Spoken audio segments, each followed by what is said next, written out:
Esto es El Club de la Limonada con Sandy Mora, un podcast sobre desarrollo del potencial humano, resiliencia, alquimia emocional y motivación. Bienvenidos. Hola, ¿qué tal? ¿Cómo están? Bienvenidos a un episodio más del Club de la Limonada, sacándole jugo a la vida. Yo soy Sandy Mora y el día de hoy vamos a hablar de un tema que da, como para 15 podcasts, pero bueno, vamos a aprovechar y vamos a tratar de sacarle el mayor jugo posible a mi invitada del día de hoy. Ella es Carla Avilés y déjense las presento. Carla tiene una maestría en psicoterapia y un posgrado en bioneuroemoción y se ha especializado en el tema particular de la ruptura amorosa y la dependencia emocional. Y particularmente trabaja también mucho con la parte de las heridas de la infancia y el niño interior. Ella es autora de un libro que se llama Amar para Sanar y también de un libro de trabajo que se llama El viaje de la heroína, que nos va a estar platicando un poquito de ambas cosas. Carla, bienvenida, muchísimas gracias por estar aquí. Sandy, es un placer para mí poder hacer esta segunda reunión. La primera recuerdo que me quedé con un sabor de boca bastante bueno. Somos seres de relaciones, Sí. y la relación de pareja es parte esencial y muy importante en nuestro desarrollo y en nuestro, pues ahora sí que en nuestro andar por la vida. Es un tema que siempre está vigente y que siempre es importante observar y ver qué podemos aprender y ver cómo lo podemos mejorar, porque creo que pues, todo es perfectible. El lenguaje es muy importante, entonces ir cambiando estos conceptos de que muchas veces mejorar no significará permanecer, sino puede significar lo que para ti sea lo que te lleva a lo saludable, que al fin del día de lo que se trata es de acercarnos a la salud. Totalmente de acuerdo. Oye, Carla, y bueno, pues tradicionalmente empiezo el podcast preguntándole a mis invitados, porque esto es el Club de la Limonada, ¿cuál es el limón pues, más ácido o más amargo que te ha tocado a ti, ahora sí que chupar en la vida, o que te ha llevado a hacer el trabajo que haces? Sandy, le diste a clavo porque creo que gran parte de mi trabajo comenzó justo por un limón muy agrio, un momento muy agrio de mi vida. Yo tenía 33 años, eso fue hace 5 años. Yo estaba en una relación de pareja, pero un poco como para contextualizar, no voy a hacer larga la historia, pero yo había tenido ya relaciones antes de esa que fue la catastrófica, la agria, en donde yo no sabía que yo tenía dependencia emocional. Era algo como que simplemente daba por hecho que las relaciones eran insatisfactorias, daba por hecho que yo no sabía relacionarme y daba por hecho también que cada vez que yo terminaba una relación yo sufría mucho. Había este patrón que yo no sabía definirlo de terminar la relación y luego ya tenía a otra persona. Y justo eso es lo que hablo en el libro, ¿no? Que se le llama el síndrome de Tarzán, de pasas de liana en liana porque no quieres estar solo. Llega esta persona, este man, y con este man era como empezar a plantear algo ya más, lo que podríamos llamar algo más serio, ¿no? El plan perfecto de la casa, habíamos rentado un departamento, estábamos a punto de irnos a vivir juntos, estábamos planeando, llevábamos meses planeando tener un bebé, hasta que llega el día más feliz de mi vida, en el que yo le aviso que lo que habíamos estado buscando durante meses se iba a cumplir. Entonces le doy la noticia y él en ese momento aparentemente se pone muy feliz y días después se desaparece. Entonces para mí este momento fue el momento en el que yo interpreté que la vida me estaba diciendo es el momento disruptivo de tu vida. O cambias o vas a seguir sufriendo este tipo de cosas y yo no sé qué está mal en mí, pero necesito cambiar. Necesito transformarme en una persona que ni siquiera conozco, porque no la conocía. Cuando él se desaparece 2 semanas, pues obviamente yo entro en una depresión muy fuerte, empiezo a tener leves sangrados, amenaza de aborto y él regresa a las 2 semanas, entra a la casa y yo dije, bueno, aquí ya se arregla el asunto, ¿no? Si habíamos estado planeando el bebé, pues entonces seguramente que viene arrepentido a decirme, sí, sí, pues sí, ya aquí estoy, ¿no? Y no, lo que llega a decirme es, tengo pánico, no estoy listo para esto, mi vida apenas está empezando y no quiero tener ese bebé. Y si lo tienes, lo vas a tener sola porque yo no me voy a acercar. Entonces yo entro en una depresión terrible, si ya de por sí esas 2 semanas había tenido cierto nivel de tristeza, tengo una depresión terrible y a los pocos días pierdo al bebé. Para mí, Sandy, ha sido la pérdida más fuerte que he tenido en toda mi vida. La primer pérdida que yo había tenido había sido mi abuela, que había muerto unos años antes, y para mí mi abuela había sido mi madre, y yo me tardé muchísimos años en poder salir de esa tristeza, porque ella era mi red de apoyo. Y después me veía en esta soledad, me veía con este patrón que yo ya sospechaba que tenía algo de mal, este patrón repetitivo de elegir parejas que no se quedaran, de elegir conductas y relaciones en las que había violencia, en alguna ocasión física, en las demás más bien emocional, para que viniera a estallar la bomba y yo me diera cuenta que estaba sola, que una vez más estaba sola, pero ahora era el duelo peor porque me dolía 3 veces más de lo que me había dolido lo de mi abuela, ¿no? Había perdido a mi bebé, había perdido la esperanza de tener una familia, había perdido a la persona que yo creía que amaba y había perdido todos esos planes. Cuando te ves con tantas pérdidas en tan poco tiempo y de manera tan choqueante, lo único que tienes es estar en una cuchilla en dos caminos que tienes que elegir. O te vas, o te vas y decides lo peor, o te reinventas y decides cambiar y decides hacer algo para no volver nunca a ese sitio tan oscuro, ¿no? Y ese fue el limón más amargo que me hizo justo poder empezar a escribir, poder empezar a compartir, poder empezar a investigar acerca de la dependencia emocional, a escribir de la dependencia emocional y a crear la comunidad que creé. Que en ese sentido, esta historia que cuentas y este trabajo personal que a ti te tocó hacer de voltear a mirarte, me imagino que nutre directamente y hace tan enriquecedor y tan apasionante para ti este tema y te da tanta capacidad de poder entender a quien trae este tema colgando.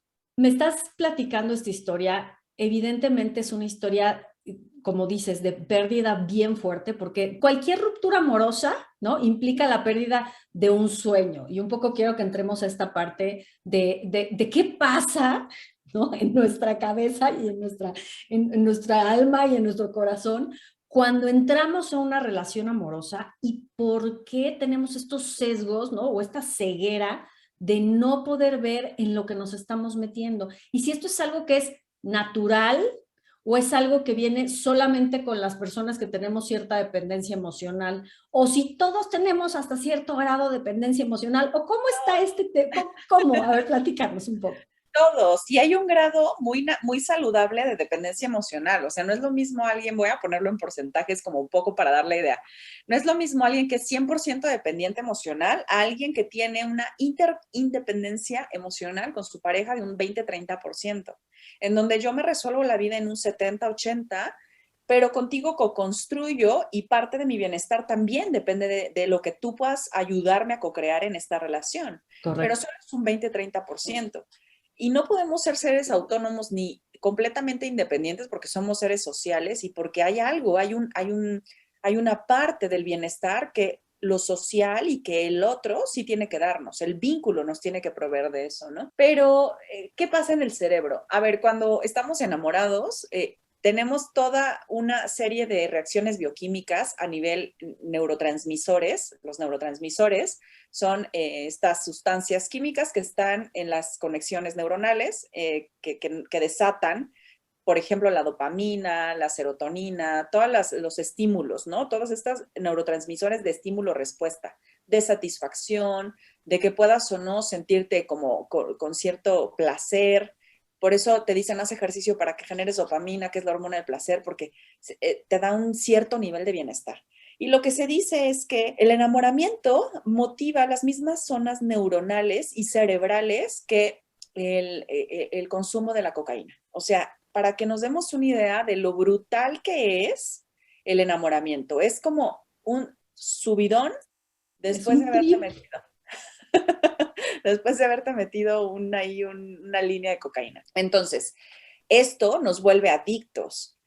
Y en esta adicción empezamos a no pensar con claridad, empezamos a idealizar y a no mirar los focos rojos, empezamos a ver a aquella persona como el vínculo ideal que va a llegar a darme todo aquello que yo no obtuve en la infancia. Entonces, imagínense, somos seres carentes, somos seres que tuvimos infancias en las que la mayoría de las veces, no digo que todos, pero la mayoría de las veces no obtuvimos refuerzo, no obtuvimos confianza, no obtuvimos afecto, empatía, el compromiso de nuestros cuidadores. Y entonces llega esta persona que nos parece maravillosa y que tiene cara, tiene como que la pinta de que nos puede dar todo aquello que nos hace falta o que creemos que no podemos generar por nosotros mismos, ¿no? Correcto. Y nos volvemos dependientes emocionales. Entonces, en el cerebro, todas estas sustancias no nos van a permitir ver con claridad, menos vamos a poder ver los focos rojos. Si a eso le sumamos que con esta fantasía viene la futurización y nos empezamos a imaginar todo lo satisfactorio que va a ser cuando nos casemos, cuando tengamos hijos, cuando empecemos a ganar dinero y hagamos viajes, cuando ya compremos el perrito, los electrodomésticos, cuando vayamos a las cenas de familia, todas esas fantasías que nos vamos contando, entonces nos volvemos todavía más ciegos. En ese no ver al otro con claridad, es en donde justo están todos los focos rojos. Me llama mucho la atención una frase de Walter Rizzo que dice, no te cases enamorado, ¿no? En el enamoramiento no te cases, porque si te casas ahí en el enamoramiento, seguro que te vas a casar con la fantasía y no con el ser humano de carne y hueso, que quizá ni siquiera te gusta, que quizás sus valores ni siquiera empatan con los tuyos, que quizás su proyecto de vida no es el que tú quieres para ti. Si te casas enamorado, no ves con claridad a la persona. Quiero hacer aquí una acotación. Soy de la misma idea. Sin embargo, la vida ha venido a comprobarme que no necesariamente es cierto. Y yo me eché 5 años de noviazgo. Y justo con esta idea de, no, es que hay que conocerlo en sus buenos y en sus malos momentos y salir de la nube rosa, porque entonces el frentazo y no sé qué. Y yo llevo 2 divorcios. Entonces tampoco es regla. O sea, hay cosas donde independientemente de eso, hay una ceguera interna, ¿no? Sí. Que te hace que aunque veas las banderas rojas con sirenas, luces de 1000 watts, te metes en la relación. A eso me refiero. O sea, yo creo que poder mirarle a la dependencia emocional es multifactorial, ¿no? Porque si tú vienes con una historia de devaluación, por ejemplo, tus padres te devalúan y además la relación entre tus padres, que son como nuestro primer referente de lo que significa el amor y la pareja y la familia, no son relaciones tan saludables. Súmale a eso estas 2 devaluaciones, ¿no? La familiar, pero también la que te dieron a ti. Súmale el enamoramiento en donde no puedes ver absolutamente nada. Entonces, si tú, claro, te enamoras y te casas de manera muy fugaz y te funciona, es muy probable que hayas aprendido a gestionar esa relación. Pero es muy probable también que tu nivel de dependencia de la otra persona no sea tan alto. Habrá personas que lo gestionen muy bien porque tuvieron de cierta manera un nivel de apego, ya sea con los padres o una certeza en ellos mismos, mucho más saludable. Por un lado está la relación entre ellos, pero por otro lado es cómo se relacionan conmigo. Empecé a conocer a parejas que empezaron a hacer la de padre, ¿no? Porque era mi falta, mi carencia, o yo empecé a hacer la de cuidadora con otros. Yo no entendía cuál era la función de la relación de pareja, claro, porque yo nunca la había visto. Es en correcto. Mi casa lo que había era equipos. Entonces yo me volvía resolutiva con mis parejas, o me volvía cuidadora, o me volvía la hija de ellos, pero nunca en un referente de carajo, ¿cómo se hace? Si yo no tengo referente, no sé de dónde voy a tomar eso. ¿Cómo le hago para ser la pareja de alguien? Éramos como la familia que avanzaba de manera mecánica perfecta, porque mis papás podían presumir que sus hijas eran inteligentes, que estaban estudiando, que eran trabajadoras, que yo empecé a trabajar muy chica, pero no podían decir emocionalmente cómo estaban porque ni siquiera sabían que yo empecé con una depresión brutal a los 14 años, que yo iba a terapia escondida de ellos con mi propio dinero, que yo trabajaba.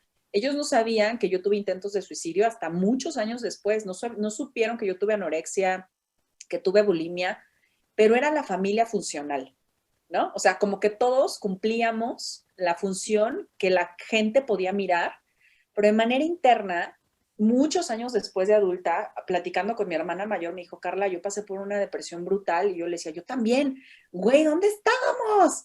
estabas en la recámara contigua y ni siquiera nos enterábamos de que estabas deprimidísima. Porque ni siquiera entre ustedes había, no tenían el modelo de cómo comparto mi sentir, entonces ni entre hermanas. Entonces, muchas de las relaciones caóticas, pues yo a quién le preguntaba, o sea, mamá, ¿esto es normal? Pues mi mamá, ¿qué me iba? O sea, yo no tenía, si yo no le podía compartir, mamá, soy anoréxica, mamá, tengo bulimia, mamá, tengo depresión, pues menos le iba a compartir que me maltrataban, menos le iba a compartir que de repente como que detectaba cosas violentas, porque ni siquiera las detectaba, porque era muy normal para mí no ver eso. Sumémosle todo esto, Sandy, a nuestros patrones, nuestras creencias, los referentes, las maneras en las que nos vinculamos con los padres. Por supuesto que las relaciones se vuelven caóticas. Por supuesto que a los 33 la bomba tenía que detonar. En ese momento no lo veía. Hoy 5 años después lo veo y digo, duh. ¿No? Era lógico que pasaba. Pero bueno, uno está inmerso y creo que la vida te pone estas experiencias con volúmenes más altos cada vez para que logres sentarte a escuchar lo que no has querido escuchar durante tantos años. Ahí quería llegar, cómo se sobrevive y cómo se reconstruye uno y cómo hace limonada uno después de un dolor emocional de tal magnitud, aunque es algo a lo que estamos expuestos todo el tiempo y es común, entre comillas.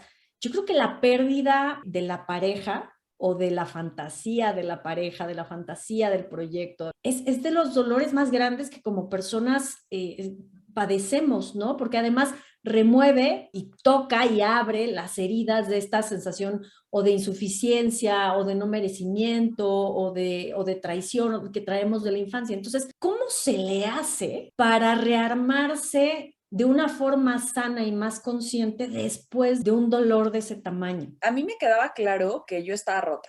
Una Carla regada por todos lados. Intuitivamente me puse a leer muchísimo y me fui a terapia, o sea, yo hice de todo. Estoy por todos lados desperdigada, como esos cristales de los carros, ya ves que cuando se rompen, se trituran. Como telaraña. Yo visualizaba eso y decía, a ver, tengo todas mis partes rotas. Desde lo emocional, desde lo anímico, no sé pensar, pienso todo el tiempo catastrófico, por lo tanto actúo mal. Entonces, pues, debo de comenzar con algo. A ver, ¿qué es lo que puedo empezar a hacer? Bueno, pues empiezo por lo físico. Pues entonces yo dije, bueno, lo primero va a ser que yo pueda atender la parte hormonal y sé que esto va a tardar y sé que la parte hormonal me va a jalar al bajón. Entonces tengo que aprender a diferenciar mi tristeza y mi duelo con mi desarreglo hormonal. Tengo que saber que estoy pasando por un duelo y que esto va a tardar. Me fui a hacer ejercicio, empecé a alimentarme mejor, eso era la parte física, ya la tenía dominada, ¿no? Era como lo facilito. Después pensé, a ver, mis pensamientos, todo el tiempo estoy con pensamientos obsesivos, todo el tiempo estoy soñando, todo el tiempo estoy pensando en este hombre, en el bebé, en la pérdida, en lo que fue, en lo que no fue. Me tengo que contar bien la historia. Lo tengo que ver real. No, no está confundido, Carla. No, Carla, no es que va a regresar. No, Carla. Y me empecé a contar bien el cuento, Sandy, porque todavía yo seguía justificándolo. Claro, eso era algo que mi cerebro hacía para protegerme, porque es más fácil decir, está confundido, a decir no te quieren. A nuestro cerebro no le entra esa información de golpe y tenemos que ser muy compasivas. Yo sabía que tenía que ser compasiva conmigo, porque cuando yo me contara bien la historia, esa historia no me iba a gustar porque esa historia me iba a hablar de mí. Me estaba hablando de, cariño, no volteaste a ver los focos rojos. Cariño, este hombre no te ama. Cariño, este hombre no va a volver. Cariño, este hombre quizá nunca te quiso. Pensar eso y ayudarle a mi cerebro con compasión a que aprendiera a pensar correcta y adecuadamente fue muy duro, porque dolía. El Claro. pensamiento desata todas estas señales bioquímicas en el cuerpo, por eso el dolor de la ruptura es físico. Por eso el dolor de los duelos es físico. Sandy, yo siempre lo he dicho, es que debería de ser considerado hasta discapacitante, nos deberían de dar incapacidad laboral por Por ruptura amorosa. Duele horrible, a mí me dolía el cuerpo, me dolía todo, que si gastritis, que si el dolor de cabeza, que si la contractura en la espalda, que lo que fuera, ¿no? Entonces, aprendí a frenar mis pensamientos, esto no fue fácil, es un trabajazo, o sea, fueron meses de estar cachando mis pensamientos y de contarme bien el cuento. Y terminas la historia de manera catastrófica, entonces era captar el pensamiento, cuestionarlo, contarme bien la historia, ponerme el reloj, o sea, yo me ponía a decir, ok, me voy a dar permiso de pensar catastróficamente media hora, pero terminando, next. Y entonces me ponía el reloj y me ponía a terminar la historia en mi cabeza como yo quería, y a veces me peleaba con él, y a veces le mentaba la suya, y a veces terminaba la historia feliz. ¿Por qué? Pues porque tu cerebro tiene esta tendencia para protegerte. Pero cuando terminaba ese tiempo, yo decía, bueno, ahora sí, ¿qué voy a hacer por mí? No me descuido, me vuelvo a voltear a ver, porque no me voy a quedar atorada en una historia irreal, en una historia que no existe ni va a existir. Eso me ayudó mucho, Sandy, a contactar con la etapa de la aceptación. Me tardé unos meses, porque un duelo saludable puede durar de 1 año a 1 año y medio. Y en el primer año todo es caos. En el primer año luchas con tu cerebro, luchas con tus pensamientos, luchas con la emoción. Cuando yo digo luchas, no es que te subas al ring y estés tratando como de aniquilar al enemigo, no, sino es, sabes que viene, sabes que tienes que estar ahí y sabes que le tienes que ver la cara, y que no te la puedes saltar, no la puedes evitar y la tienes que aprender a gestionar. Otra cosa a nivel emocional que yo hacía era poder sentir las emociones que tenía que sentir. Me costó mucho Sí. llegar al enojo. ¿Por qué? Porque por mi personalidad y por mi antecedente de depresión, la que más contactaba era la tristeza. Entonces yo me la pasaba triste día, noche, madrugada, dormida, despierta, me la pasaba triste. Pasó como 9, 10 meses para que yo pudiera enojarme por primera vez con la otra persona. Porque claro, otro mecanismo que yo he visto que es muy común es que cuando tienes una ruptura así como tan traumática, lo primero que piensas es, yo hice algo para que la otra persona se fuera. Yo soy la defectuosa, yo soy la que cometí el error. Si yo le hubiera hecho o le hubiera dado o no hubiera dicho, entonces la otra persona se hubiera quedado. Esa es otra fantasía con la que yo tenía que luchar. No era cierto, él no me quería. Porque yo creo que es bien importante dejar claro que las dos las tenemos que atravesar. O sea, la tristeza efectivamente tiene que ver con qué pasó acá adentro, qué pasa en mí, qué tengo que observar en mí. Y el enojo es, ¿y cuál fue la otra parte? Porque siempre hay 50-50, ¿no?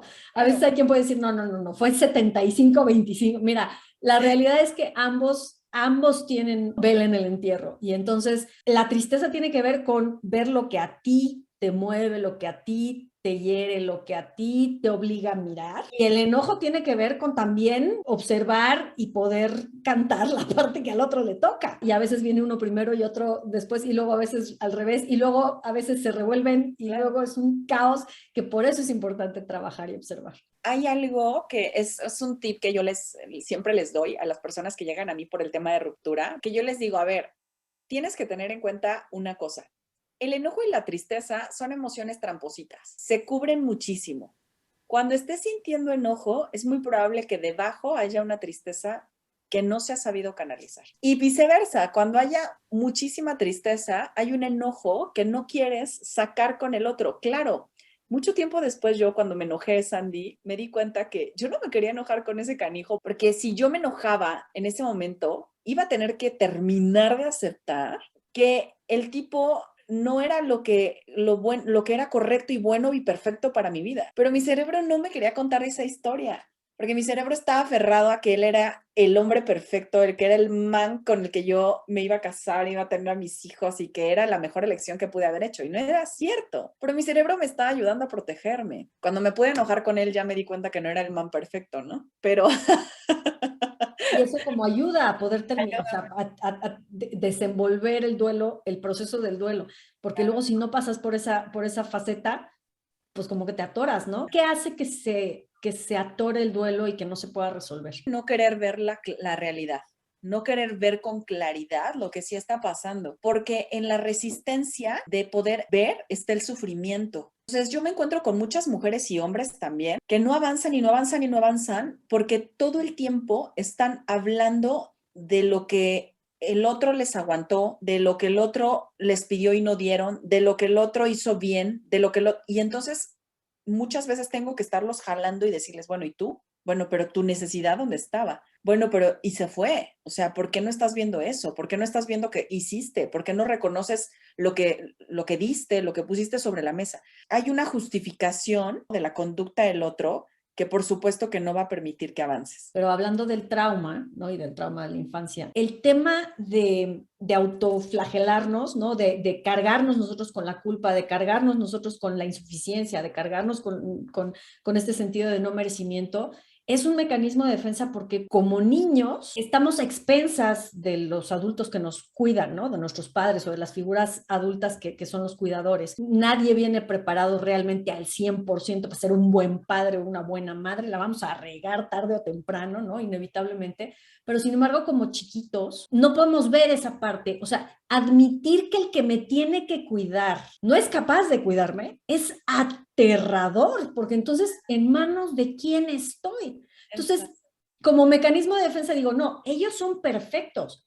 Seguramente la que está mal, la que no merece, la que hizo algo malo, la que la regó fui yo y por eso no me están proveyendo, pero ellos seguro son capaces. Ese mecanismo después lo arrastramos y lo traspolamos el resto de la vida, ¿es así? Es así, y claro, en esta justificación del otro, que es algo que nuestro cerebro está acostumbrado a hacer, vemos a la pareja como el que se va porque yo hice.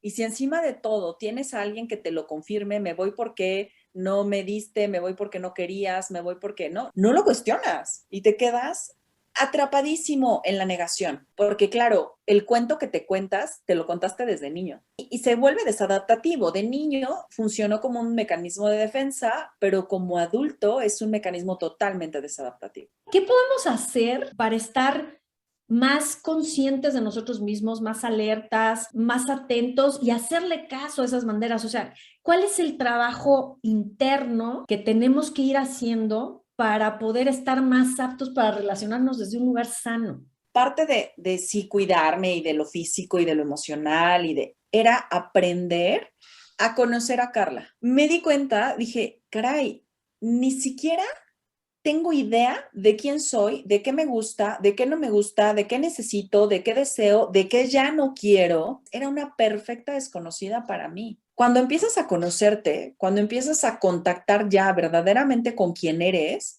es mucho más fácil que le enseñes al otro cómo quieres que te trate a que cuando definitivamente no sabes ni, pues estás perdida. Yo no me conocía a San porque yo iba de una relación a otra, complaciendo, viendo cuál era la necesidad del otro, tratando de quedar bien, mirando si esa conducta le había gustado. Y entonces no sabía cómo relacionarme. Aprendí en esa ruptura que lo único que tenía que aprender era quién era yo, empezar a descubrirme. Y entonces, y justo en el libro de Amar para Sanar hago toda la descripción de todo lo que yo hice. Me fui a conciertos, me fui a restaurantes a comer comidas que jamás en la vida había comido y que pensaba que no me iban a gustar. Empecé a cambiar mis patrones neuronales, empecé a visitar a personas, a hablar con personas con las que yo creía que nunca iba a hablar.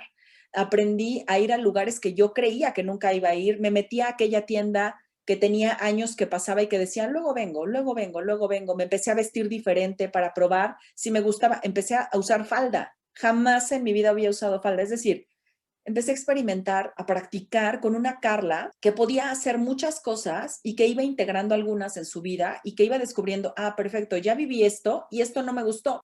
Pueden sonar cosas muy absurdas, Andy, pero no las hacemos, porque siempre estás comiendo en el lugar en el que el otro quiere, siempre estás vistiéndote como crees que le va a gustar al otro, siempre estás diciendo la palabra correcta, el comportamiento adecuado para complacer al otro, para que no te deje, para que te quiera, para que le parezcas atractiva, para que le parezcas adecuada, conveniente. Y no me conocía. Yo le digo que tú eres como pretzel, ¿no? Como para poder dar gusto. Y lo más frustrante es que por muy pretzel que te tuerzas, normalmente no acabas no dando gusto, porque también cumplir la fantasía y la expectativa del otro No. es también imposible. Entonces, me encanta esto que dices y supongo que de ahí viene un poco el título, porque alguien pensaría, bueno, ¿cómo amar para sanar si lo que se rompió fue mi corazón y lo que no quiero es volverme a arriesgar a amar? Y yo te quiero preguntar, ¿este amar para sanar nace de amarte primero a ti? Exactamente. Entonces, para mí era muy importante saber que no iba a sanar si yo no empezaba a amarme. Algo que yo valoré muchísimo fue resignificar el amor y el concepto que tenemos del amor, Sandy, porque muchas veces pensamos que el amar es un verbo que se actúa solamente hacia afuera, hacia los demás. Incluso mucho nuestra cultura judeocristiana castiga el hecho de que primero veamos por nosotros, segundo nosotros y al último nosotros, y que después podamos compartir ese amor que ya somos en esencia, pero que vamos redescubriendo con todos estos eventos que de pronto son como tan importantes en la vida y son como disruptivos. Y entonces, en este mirar y calificar el amor como egoísmo, no nos amamos realmente, ¿no? No le quise poner amarme para sanar, porque al final no se trata de eso. Creo que el amor sí empieza por nosotros, en esta reconstrucción, en este voltearnos a ver, pero también es un intercambio, no solamente con otras personas, sino en general con la vida, con poder agradecer, con poder conectarte con la trascendencia, con Dios. Es un verbo que va como hacia todos lados, ¿no? Yo lo visualizo como esta energía que tiene nuestro cuerpo, que va hacia todos lados y que es con la que compartimos con el otro. Y platícanos un poquito qué es lo que la gente puede encontrar en el libro en cuanto a un proceso que le pueda ayudar a sanar. El libro viene primero explicando qué es la dependencia emocional, que hay un listado, es un cuestionamiento en el que sí o sí vas a identificar si tienes la dependencia emocional, y después yo todo lo que hice a nivel físico, a nivel mental, a nivel emocional y a nivel espiritual. Básicamente de eso se trata el libro, y después del libro lo que quise hacer dije, es que para mí fue sanador escribir. Y entonces surge el diario de la heroína, que es un diario de sanación de la ruptura amorosa, que es este que ven acá atrás. Es un cuaderno de trabajo en el que tienes que hacer, le llamé el viaje de la heroína porque no, está dedicado a mujeres. Vienen 5 fases del viaje del héroe, ¿no? O sea, desde que sale de casa, desde que se da cuenta con las herramientas que cuenta, desde que puede pasar los momentos adversos, desde que empieza el viaje al interior y después regresa a casa. Y en esas 5 etapas yo voy acompañando en ese trabajo de sanación a las personas a que puedan justo trabajar el dolor por la ruptura. Es un diario pensado única y exclusivamente para superar la ruptura amorosa. Se me hace súper, súper útil. Efectivamente, coincido contigo, la escritura es sumamente terapéutica, te ayuda a verte, es autoterapia, ¿no? No la sustituye, pero le ayuda muchísimo. Hay personas a las que no les gusta ir a terapia. Las que van lo pueden agarrar como complemento, y las que no van lo pueden agarrar como terapia. Es un acompañamiento de 3 meses. En la primera parte del diario yo les digo, a ver, nos construimos en palabras, pensamos en palabras, actuamos en palabras, tenemos nuestras creencias negativas en palabras, sufrimos en palabras. Por eso es bien importante saber que cuando tú plasmas las palabras, te puedes dar cuenta de cuánto sufrimiento, de cuánto avance, de cuánto retroceso, de cuántas creencias limitantes hay ahí. Empiezas a tener muchas dudas de ti y entonces tu autoestima queda muy herida. Por eso es súper importante, a la par de trabajar la ruptura y el sufrimiento, trabajar también la autoestima. La historia la vamos a poder contar, pero ya no duele. Y justo eso, un día nos levantamos y decimos, ya no duele, ya no me duele. Y ya puedo mirar la historia y puedo ver qué es lo que tengo que aprender para no volver a permitirlo y no volver a repetirlo.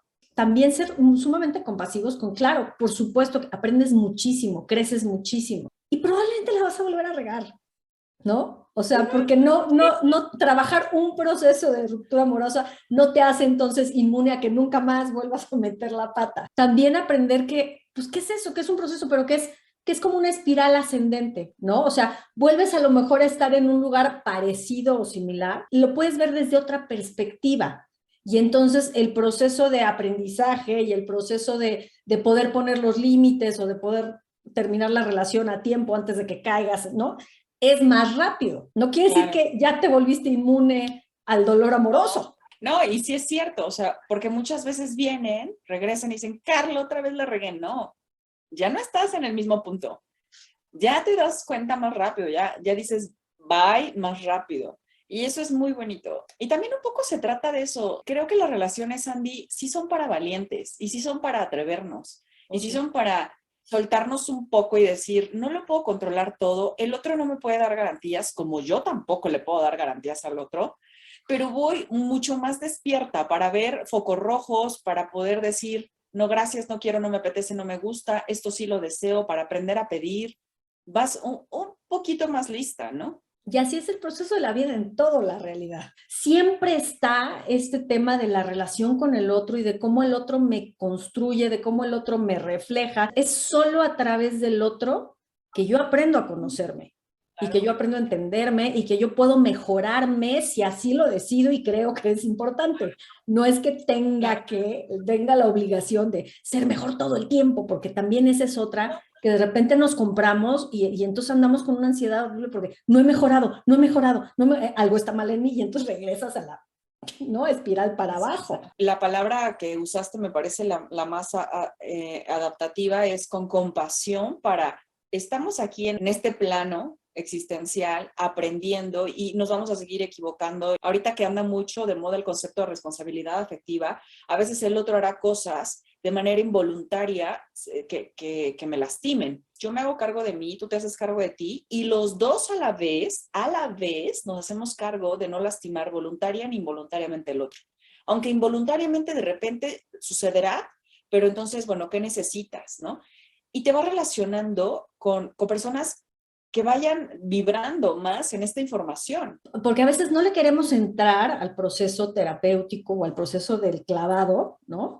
Por miedo a lo que nos podamos encontrar, porque en el fondo sabemos que hay cosas ahí que vamos a tener que trabajar nosotros, ¿no? Y es muy fácil caer en la comodidad de ser víctima, porque aunque es muy doloroso y puede parecer muy incómodo, eso te exime, entre comillas, ¿no? Aparentemente, de voltear a verte a ti, porque si hay un culpable afuera, entonces todo está puesto afuera. Porque platicábamos, ¿no? Que mucha gente es como, me autoflagelo porque el culpable fui yo, pero también hay mucha gente donde se clava y se engancha en la culpa fue del otro, el otro es el maldito, el otro es el brujo o la bruja del cuento, el monstruo, y yo, inocente palomita, soy una, ¿no? Una perita en dulce y no hay nada malo en mí. Entonces hay que perderle el miedo a confrontarnos con nuestras verdades. Sí, porque muchas veces a terapia vamos queriendo que el otro cambie. O vamos porque nos mandaron, porque la persona que me mandó me dice que el que tiene que cambiar soy yo. Y aquí entramos en el terreno del concepto que tenemos del amor, ¿no? ¿Para qué nos relacionamos? ¿Para que mandarte terapia para que tú mejores y me hagas feliz? Como si el terapeuta fuera una especie de brujo que te lo va a mandar hecho a la medida de lo que tú quieres, ¿no? Y la responsabilidad de mirarte y de poder tomar las riendas de lo que decide, de lo que quieres y de lo que no quieres, de salirte de una relación insatisfactoria, eso nos cuesta muchísimo, mucho. Oye, Carla, bueno, pues para terminar me gustaría preguntarte si el día de hoy la gente se quedara con una semilla de todo lo que platicamos sobre la ruptura, sobre la dependencia emocional, sobre el proceso de sanación, y dejáramos una semilla sembrada, ¿cuál te gustaría que fuera? A mí me gusta mucho y está muy de moda ahorita y hay que alimentarlo, creo que todavía hay mucho por decir ahí, el concepto de responsabilidad afectiva, ¿no? Yo me encargo de mis pensamientos y de mis emociones, el otro se encarga de sus pensamientos y sus emociones, pero eso no me exime de ser compasivo con el otro para poder ayudarle, porque las relaciones de pareja son ayuda y cooperación. Entonces, trabaja en ti, pero no te puedes construir 100%, ayuda al otro y el otro trabajará en sí y te ayudará a ti. Y esto hace relaciones más éticas y más sanas. Las relaciones no están para durar, porque medimos las relaciones en términos de tiempo, de temporalidad y no de calidad. Las relaciones están ahí para que crezcamos. Y cuando una relación ya no da, cuando la estás forzando porque ya no creces y el otro no crece, date la oportunidad de salirte de esa relación. Aunque duela. Claro, va a doler, pero también quedarte duele. Carla, ¿y dónde puede la gente buscarte? ¿Dónde puede unirse a tu comunidad? ¿Dónde puede encontrar tus libros? En el sitio web pueden encontrar los dos libros, tanto el de Amar para Sanar como el del diario del viaje de la heroína. Es www.amarparasanar.com.mx. Le tienen que poner el MX. En Instagram estoy como carla.avilés. En Facebook estoy como carla.avilés, Amar para Sanar. En TikTok también estoy como Carla Avilés. Pues te agradezco de verdad muchísimo tu tiempo, te agradezco tu sabiduría. Seguramente si hay preguntas, si hay comentarios, aquí en por lo pronto en el canal de YouTube, aquí en el video, pueden dejar sus comentarios, sus preguntas, sus dudas y podemos organizar otra reunión próximamente sí. para platicar de todo lo que haya surgido. Les agradezco a todos mucho y te agradezco a ti, Carla, tu tiempo, de verdad. Gracias, Sandy. Pues esto fue el Club de la Limonada. Yo soy Sandy Mora. Muchísimas gracias por estar aquí. Si te gustó, si te parece importante este contenido, por favor, compártelo, comenta, suscríbete al canal, dale a la campanita para que te avise de los nuevos episodios y nos vemos por aquí en la siguiente emisión. Esto fue el Club de la Limonada, sacándole jugo a la vida. Gracias por acompañarnos. Nos vemos en el próximo episodio. Si te gustó, por favor comparte y suscríbete. Hasta la próxima.